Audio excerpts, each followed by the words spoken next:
مصر کی صحرا میں جہاں نیل کا پانی خون کی طرح بہتا تھا، ایک ایسا بادشاہ حکمران تھا جو اپنے آپ کو خدا مانتا تھا، اور ایک ایسا نبی آیا جس نے صرف ایک لاٹھی کے سہارے اس سلطنت کو ہلا کر رکھ دیا۔ یہ کوئی کہانی نہیں، یہ طریقہ وہ باپ ہے جو آج بھی طاقت اور ایمان کے جنگ کو بیان کرتا ہے۔ فرعون اپنی حکومت اور طاقت کو بچانے کے لیے اس نے ظلم کی انتہا کرتے ہوئے یہ حکم دے دیا کہ بنی اسرائیل کا جو بچہ پیدا ہو اسے قتل کر دیا جائے۔ لیکن قدرت کا فیصلہ کچھ اور تھا۔ اس ظلم کے اندھیرے میں حضرت موسیٰ علیہ السلام پیدا ہوئے، جو آگے چل کر فرعون کے غرور کو مٹی میں ملایا۔ جب موسیٰ علیہ السلام پیدا ہوئے تو اس کی ماں نے اپنے بیٹے کو ایک ٹوکری میں رکھ کر اور نیل کے پانی میں چھوڑ دیا۔ یہ کوئی عام فیصلہ نہیں تھا، یہ اللہ پر مکمل بھروسہ تھا۔ ٹوکری بہتی رہی اور جا پہنچی فرعون کے محل تک۔ فرعون کی بیوی آسیہ نے جب اس ٹوکری کو دیکھا تو اس ٹوکری کو کھولا تو حیران رہ گئی۔ ایک معصوم بچہ جو اس ٹوکری میں تھا۔ انہوں نے فوری کہا کہ اسے قتل نہ کرو، یہ میری اور تمہاری آنکھوں کا ٹھنڈک بنے گا۔ جس بچے سے فرعون ڈرتا تھا وہ اس کے محل میں پرورش پانے لگا۔ موسیٰ علیہ السلام فرعون کی آنکھوں کے سامنے بڑے ہوئے۔ پھر ایک حادثے میں ایک بے گناہ شخص کی فرعون نے جان لے لی اور موسیٰ علیہ السلام کو مصر چھوڑنا پڑا۔ وہ مدینے کی طرف چلے گئے، جہاں انہوں نے 10 سال ایک چوراہے کی حیثیت سے گزارے۔ پھر ایک دن طور کے پہاڑ پر انہوں نے ایک عجیب منظر دیکھا، ایک درخت جو آگ میں جل رہا تھا مگر جل نہیں رہا تھا۔ تب اللہ تعالیٰ نے فرمایا، اے موسیٰ، میں نے تمہیں اپنا نبی چنا۔ اور اللہ تعالیٰ نے یہ فرمایا، جاؤ فرعون کے پاس اور اسے کہو بنی اسرائیل کو آزاد کر دے۔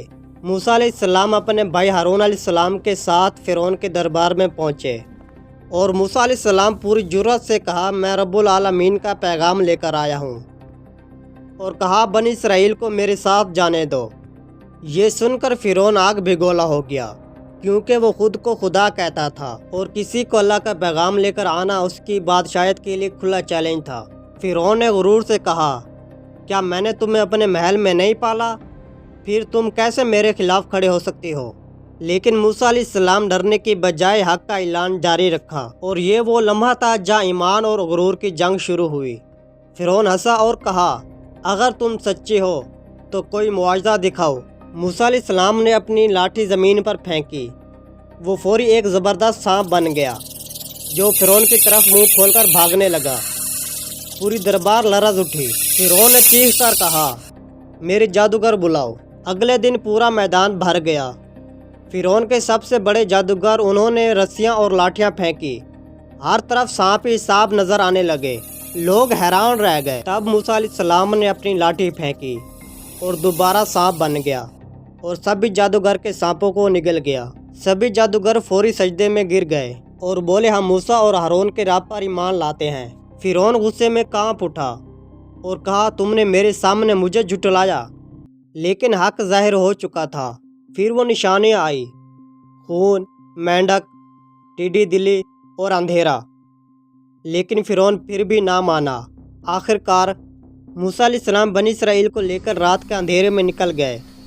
فرعون کو پتہ چلا، وہ اپنی فوج کے ساتھ پیچھا کیا۔ موسیٰ علیہ السلام اور بنی اسرائیل سمندر کے کنارے پہنچے۔ آگے سمندر تھا، پیچھے فرعون۔ موسیٰ علیہ السلام نے لاٹھی سمندر پر ماری، سمندر 2 حصوں میں بٹ گیا، درمیان میں ایک راستہ بن گیا۔ موسیٰ علیہ السلام اور بنی اسرائیل گزر گئے۔ دوسری طرف فرعون اور اس کی فوج بھی پیچھے داخل ہو گئی، اور جیسے ہی درمیان میں پہنچی، اللہ کا حکم آیا، پانی واپس مل گیا۔ فرعون ڈوبنے لگا اور چیخ کر بولا، میں مانتا ہوں اللہ ایک ہے، لیکن اب بہت دیر ہو چکی تھی۔ یہ کہانی صرف موسیٰ اور فرعون کی نہیں، ہر اس شخص کی کہانی ہے جو ظلم کے سامنے کھڑا ہوتا ہے۔ ایک لاٹھی، ایک ایمان اور اللہ کی مدد۔ کیا آپ بھی مانتے ہیں کہ حق ہمیشہ ظلم پر غالب ہوتا ہے؟